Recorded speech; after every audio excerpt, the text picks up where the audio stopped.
in the farthest corner of the known galaxy. Beyond the rim where light fades into nothingness, drifted the remains of a once mighty civilization. They called themselves the Zor'khan Empire, a name that once thundered across 1,000 systems. Their fleets had burned worlds, their armies had crushed resistance beneath iron skies. To defy them was to invite annihilation, to speak against them was to be erased. For centuries, the galaxy trembled when their banners appeared on the horizon. They had declared themselves invincible. They believed no force could ever challenge them. And for a time, they were right. But the universe has a way of humbling those who believe they are gods. Their wars stretched too far. Their greed reached too deep. They drained the lifeblood of worlds until nothing was left to take. Their conquests turned into ashes. Their glory into whispers of horror. The great fleets that once darkened the stars began to fracture. Fuel grew scarce. Supply lines broke. Commanders turned on one another, each claiming to be the true heir of the empire. Civil war ignited. Silent, brutal, endless. And then came the final blow. A solar storm, colossal, merciless, tearing through their heart systems. Entire armadas were vaporized, communications shattered, planets stripped bare. When the chaos faded, what remained of the Zor'khan fleet was scattered, crippled, leaderless. Drifting between dead suns and frozen debris fields, a graveyard of arrogance. They tried to send distress calls. None replied. No allies, because they had none left. No enemies, because even hatred had grown tired of them. Silence, only the hum of dying reactors and the slow decay of forgotten machines. Weeks turned to months, months into years. Their food reserves dwindled, their oxygen filters failed. Crew after crew perished in the dark, their bones sealed inside metal coffins floating through eternity. Those who remained began to lose hope. They had been gods. And now, they were ghosts. Among them, a single ship, the Sovereign Dawn, still clung to life. Its captain, Admiral Kareth Val, once a conqueror of worlds, now sat alone before a cracked viewplate, watching the stars flicker and die one by one. He whispered into the void, "Is this how empires end? Not with an explosion, but with silence?" No answer, only static. He tried once more, rerouting what little power remained to the comms array. A final signal, a final plea. "This is Admiral Val of the Zor'khan fleet. To any who can hear this, we seek assistance. We surrender all claims. We need help." The words tasted like rust and shame. For a moment he wondered if anyone would even remember the Zor'khan name, or if history had already buried them. The signal traveled across light years, through radiation storms, through dust and silence, until it reached the unlikeliest of places. A small blue planet orbiting an ordinary yellow star, Earth. The message was weak, fractured, barely coherent. But the humans heard it. They analyzed it. They recognized the language, one that once spat threats of conquest, and yet they listened. Because that's what humans do. They listen, even to those who once tried to destroy them. Back aboard the dying alien ship, Admiral Val stared at the fading comms light, the last pulse of hope in an endless sea of black. Days passed. No reply. He began to accept the inevitable. Death would come slowly, quietly, not by battle, but by emptiness. Then a faint tone, a flicker on the monitor, a signal unlike any they had seen in years. It repeated steady, calm, and in a language the Admiral never thought he'd hear again. "This is Human Fleet Command. We've received your distress signal. Stand by. Help is on the way. For a moment, no one on the bridge moved. The crew stared at the message as if it were a ghost. Humans. The same species they once called primitive. The same species whose worlds they had bombarded centuries ago. And yet, here they were, answering a call for mercy from their old enemy. In that instant, the silence of space seemed to shift, as if the universe itself held its breath. No one spoke, no one dared to believe, but deep within the dying heart of the Zor'khan flagship, a small, steady light began to glow once more. Hope. Deep within the control chamber of the orbital listening array, Earth's defense network caught a signal unlike any other. Weak, distorted, ancient encryption, but unmistakably alien. Technicians ran diagnostics, expecting debris interference, yet the signature kept repeating, rhythmic, structured, desperate, a message, a plea. The supervisor leaned closer, reading the translation feed. 4 words froze the entire room. We need your help. The silence that followed was heavier than gravity. No one spoke for nearly a full minute, because everyone recognized the origin tag embedded in the signal. Zor'khan Empire. The same species that once tried to burn Earth out of existence. The same fleet that had enslaved half a dozen colonies in the Outer Rim. Now, they were begging. The report reached Fleet Command within the hour. Global communication networks lit up. Military, science, politics, everyone demanded answers. Some said ignore them, others said destroy whatever's left. But one voice, steady, calm, cut through the noise. Admiral Eleanor Ward, commander of the Humanitarian Response Division. She stood before the council and spoke only once. If we ignore them, we become what they once were. If we answer, we remind the stars who we truly are. Silence. Then one by one, the council members nodded. The decision was made. Humanity would answer the call. Within days, 3 ships were prepared. Not warships, but Ark-class aid vessels, built for rescue, reconstruction, and deep space recovery. The Solace, the Mercy, and the Horizon, each crewed by volunteers, engineers, medics, scientists, and a few quiet soldiers. They knew what they were heading toward, but none of them hesitated, because the words of their admiral still echoed in their minds. We don't help because they deserve it. We help because we can. When the human fleet departed orbit, the world watched in silence. Children pressed their faces against glass windows, watching those small lights vanish into the deep black sky. No grand speeches, no banners, just resolve. Human resolve. The journey took weeks through distorted hyperspace corridors. Navigation data for the Zor'khan sector was decades old. No beacons, no stable lanes. Only the faint echo of a distress signal that grew weaker every day. The deeper they went, the darker the stars became. Radiation storms, drifting wreckage fields, the ghosts of old wars. A silent trail of destruction left behind by the very empire they were trying to save. Yet the humans pressed on. When the signal finally stabilized, the fleet dropped out of hyperspace. And what they saw made even the most hardened officers fall silent. A sea of wreckage. Hundreds of alien vessels, shattered, motionless, scattered across the void. Gigantic hulls torn open, engines frozen in time. No movement, no light.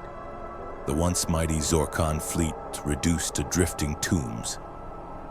At the center of it all, a single ship still pulsed faintly.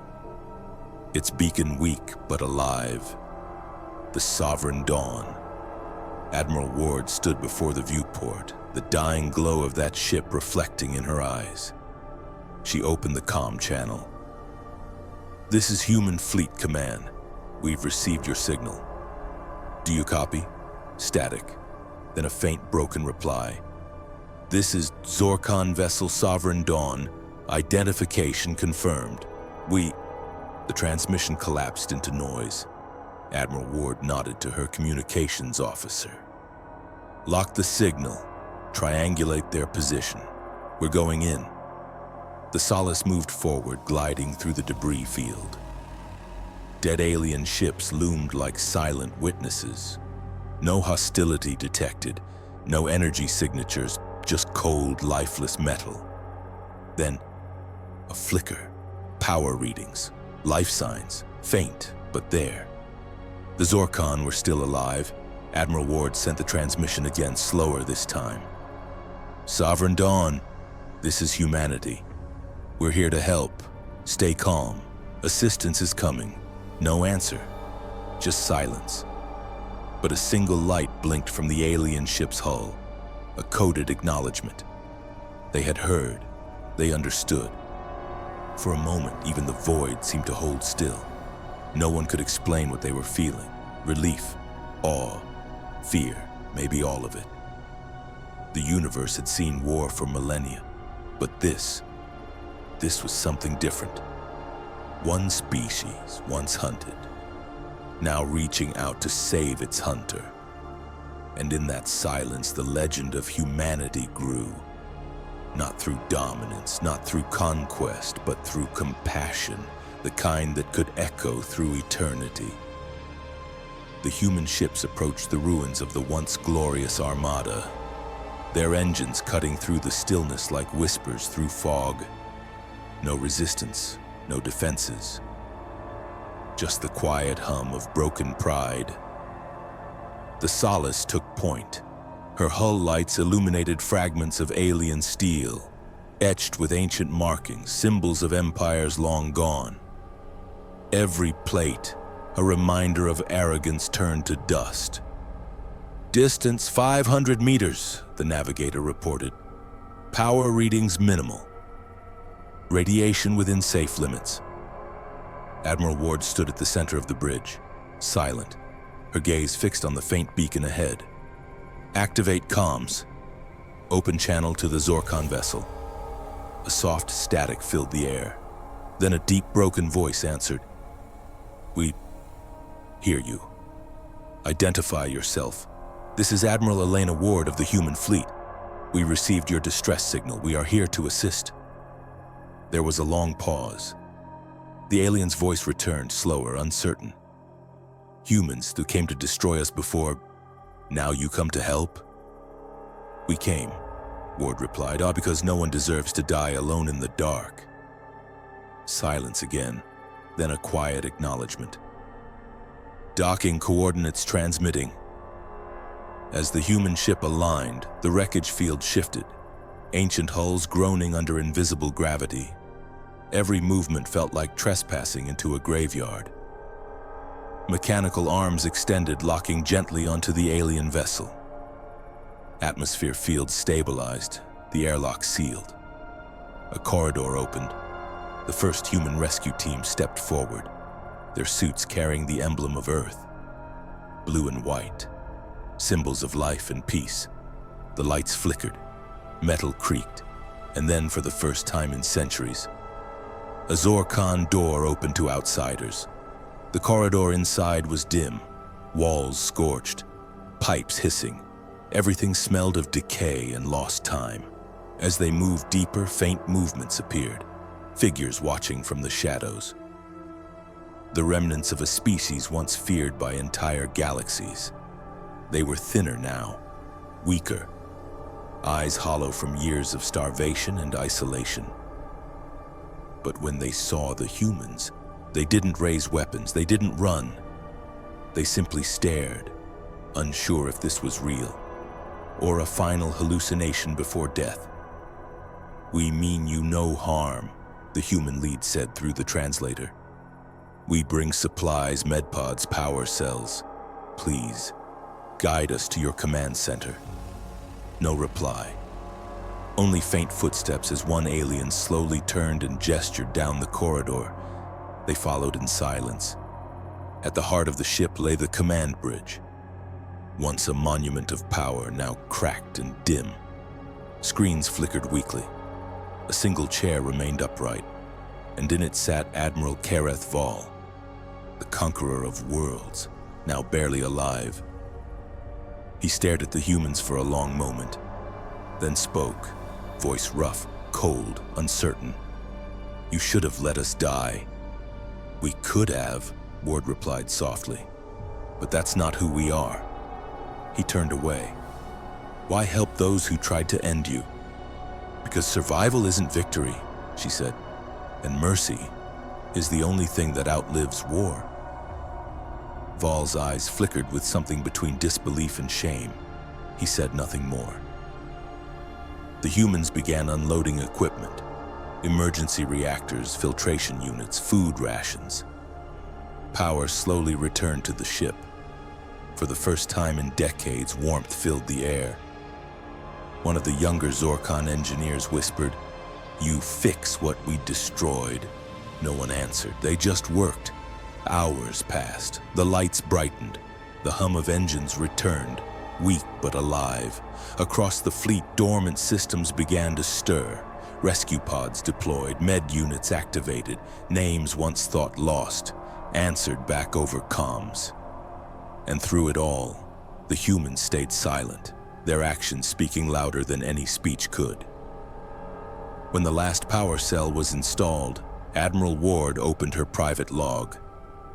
Mission report: successful. The Zor'khan fleet stabilized. Survivors in critical condition but recovering. Assistance ongoing. End log. She paused for a moment, then whispered the final line. "Sometimes, saving your enemy is the only way to save yourself." Outside, the stars shifted. Two species, one fallen, one risen, shared the same silence, the same fragile hope. And somewhere in the endless black, a new story of humanity began. Days passed aboard the crippled fleet, but now, for the first time in living memory, there was light. Human engineers moved through alien corridors, fixing, rewiring, rebuilding, not for profit, not for glory, just because it was right. The Zor'khan watched in silence. Every repair, every shared ration, every calm instruction, it confused them. They had ruled by fear, they had led by domination. They could not understand compassion. Admiral Kareth Val sat alone within the observation chamber, staring at the distant glow of the human fleet. He remembered the screams of human colonies, the arrogance of his own commands. He remembered when they had laughed at humanity's weakness. Now, those same beings were outside his window, saving what remained of his people. Footsteps echoed behind him. Admiral Ward entered, stopping a few meters away. "Your systems are stabilizing," she said. "In 2 rotations, your ships will have full mobility." Val didn't look up. "And then what? You'll escort us to your prisons?" "No." Silence. "Then you expect tribute? Service? Repentance?" "None of that," she answered. "We expect you to live and to remember." Val turned, slowly. "Remember what?" "That once, when your empire lay in ruin, it was those you called inferior who reached out their hand." Her words lingered like echoes through metal halls. Later in the recovery bay, a young Zor'khan technician sat beside a human medic. They shared no common culture, no shared faith, only a translator link and exhaustion. The alien finally spoke. "When I was young, I was told humans were animals."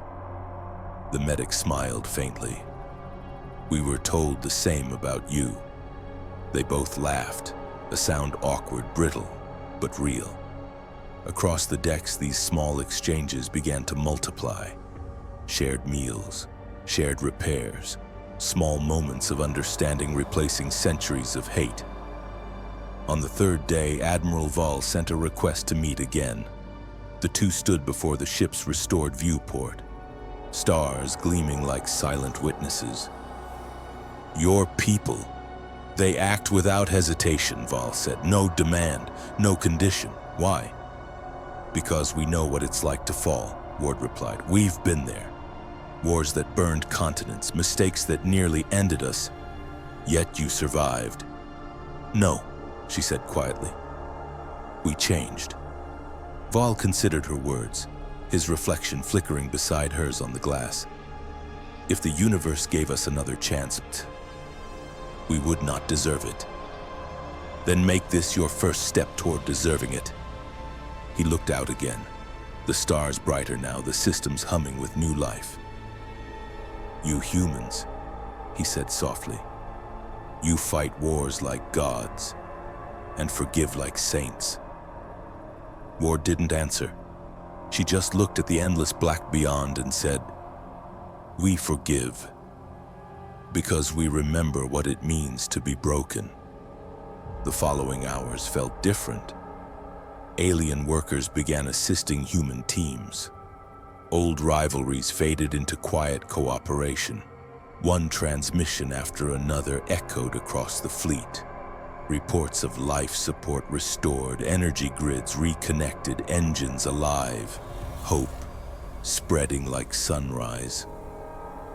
When the last reactor came online, a message went out from the Zor'khan to all who could still hear across the stars. "To any remaining vessels, know that we live not because of strength, but because of the mercy of humans." That signal traveled far, to colonies that had once feared the Zor'khan name, to worlds that had cursed Earth. And slowly, the galaxy began to listen. Admiral Ward recorded her final entry aboard the Sovereign Dawn. Mission complete, fleet stabilized, no casualties, and perhaps the beginning of something greater. She paused, then added one final line. "We arrived as rescuers. We leave as witnesses, witnesses to the truth that strength means nothing without kindness." The log sealed. The engines of both fleets warmed together, human and alien ships side by side. And somewhere in that shared light, a new era began. Not of conquest, but of understanding. Months passed. The scars of war still lingered across the stars, but in their place, something new began to grow. Trust. Joint missions were formed between Earth and Zor'khan colonies. Where once there were battle lines, now there were trade routes, research stations, shared dreams. For the first time in centuries, silence between species didn't mean fear. It meant peace. The Sovereign Dawn was now a symbol, her hull scarred yet shining, carrying both human and alien crews side by side. Admiral Ward stood on the bridge, watching a convoy of mixed ships cross the galactic rim. "Strange, isn't it?" said Lieutenant Harris. "A few months ago, these same people were firing at us." Ward smiled faintly. "And now they're asking us for navigation assistance." She looked out at the shimmering blue nebula ahead. "That's the thing about humans, Harris. We don't hold on to hate forever." On Zor'khan Prime, the Alien High Council gathered for the first peace summit in their history. Their cities, once filled with propaganda of supremacy, now bore banners of unity, bearing a single symbol, a human hand, extended open. In front of billions of viewers, Admiral Kareth Val stood before the galaxy and spoke. "We once believed mercy was weakness. We once thought domination was destiny. We were wrong." He paused, his deep voice echoing across every frequency. "Humanity showed us that greatest power is not to destroy, but to rebuild. And when our fleets burned, it was not gods who saved us. It was humans, flawed, fragile, but unbreakable. From this day forward, let this be remembered. Not as the era of Zor'khan, not as the age of war, but as the dawn of compassion cheers erupted. Millions of aliens, Kara and humans, then stood together, their voices blending like a single heartbeat across the cosmos. Years later, children on distant worlds studied history lessons about the War of Reckoning, but the final chapter didn't speak of destruction. It spoke of forgiveness. A teacher's voice echoed through a classroom. And who were the humans? A young alien raised her hand. They were the ones who fought, but also healed. The teacher smiled. Yes, that is why we say, when the galaxy lost its way, it was humanity that found it again. Back aboard the old Sovereign Dawn, now preserved as a living museum, a plaque was fixed beside the command chair. It read, "In memory of those who chose compassion over conquest." Beneath it, a single quote, etched in both human and Zor'khan script, "Since you chose war, we showed you how it's done." And in that quiet chamber, under the soft hum of forgotten engines, a message echoed across time. That humanity, though fragile and small, could shine brighter than any star.